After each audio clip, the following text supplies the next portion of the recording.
Hello and welcome to this fourth Saturday garden update for November. Here we are, starting in the usual place. These are still looking alright. They're a little bit healthier now, not so yellow as they were before. The spirea still has all its leaves, like a yellowy slight bit of red in there. Still has the leaves though. The sedums, dropping all of its leaves. They've all gone a yellow colour, and these flowers are definitely done. The hydrangea are wilting a bit because we had our first frosts, our first couple of frosts. We did quite well. I'm sure we used to get frosts a bit earlier than this, but no. Here's all of this. I've put some bricks in there to make it look a little better, and some soil. Yeah, might need to do some more. Yeah, here's everything. All these tanuki plants.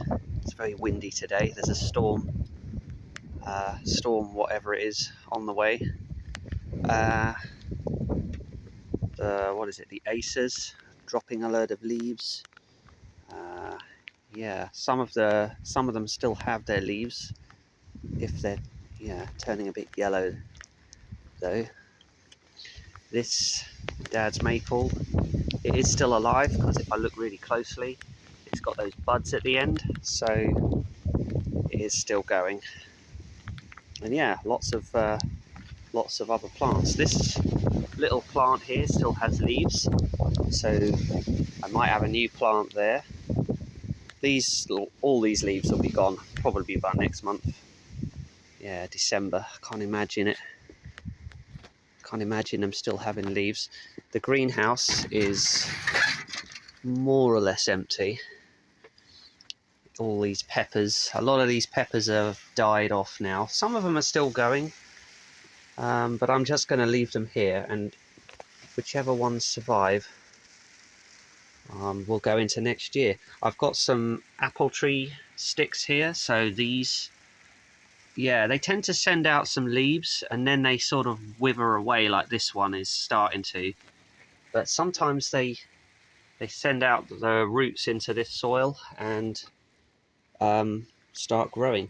I might have some more air layerings, well, not air layerings, but like massive cuttings. But I've got to wait and see again with those.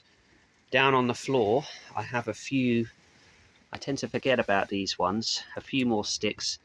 And yeah, there's an acer down there, but I don't know if it's let go or not, or whether it's just because of the time of year. And then the leaves might come back. We'll see.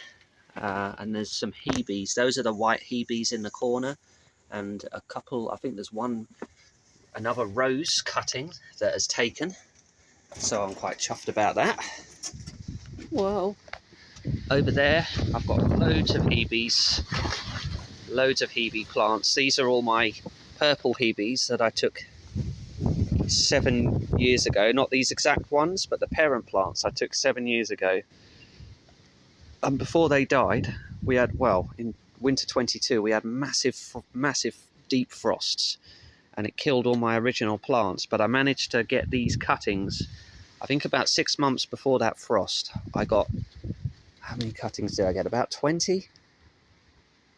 No, not even that. No, about 8 cuttings, and those are now the oldest ones in here. And then I took, I think last year, August last year, I took a load more, and they're all now about the same size.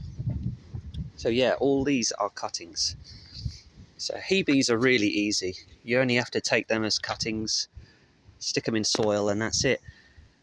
My mother-in-law brought round a load of leaves, and so I've placed them all here, and I've half buried a bit of soil on the top so that they don't blow away, and that seems to be doing the job. Yeah, we don't have a brown bin. I've used for the last 6 years all of the brown bin material in and around the garden. It's amazing how it just breaks down to nothing. Leaves, they can just turn to soil, sticks can be burned, or in fact I send them all to my parents because they can keep warm with their little fire. Save on those bills. And here we have here's some of where all the other sticks go. I use them for these little projects, making the tanukis. I've got some plant pots in there full of soil that I had the runner beans growing in. I might just empty that soil out into either the compost bin, which is the compost heap rather, just there, or onto the runner bean stand, and then I'll have fresh runner bean soil for next year. And there's lots of runner beans hanging.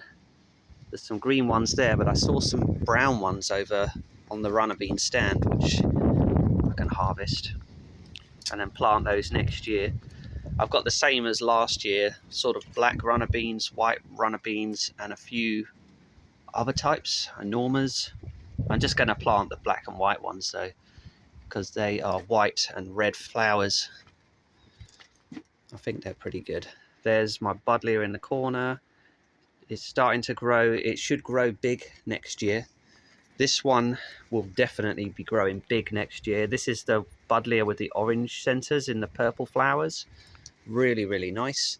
I always try and cut the flowers, the spent flowers off. There's a few there. Those dead ones, I cut those away. And then the plant puts its energy into, well, hopefully itself, like the roots, and gets stronger. They all try to put their energy into seeds, and that takes away from the plant a bit. I just noticed this buddleia looks like it's growing out of the deadwood, and it is, but I managed to hold it in there before. That'll look good. So I'll probably cut this bit away, and then I'll let that grow up, and then it'll look really interesting. This one has been here for ages.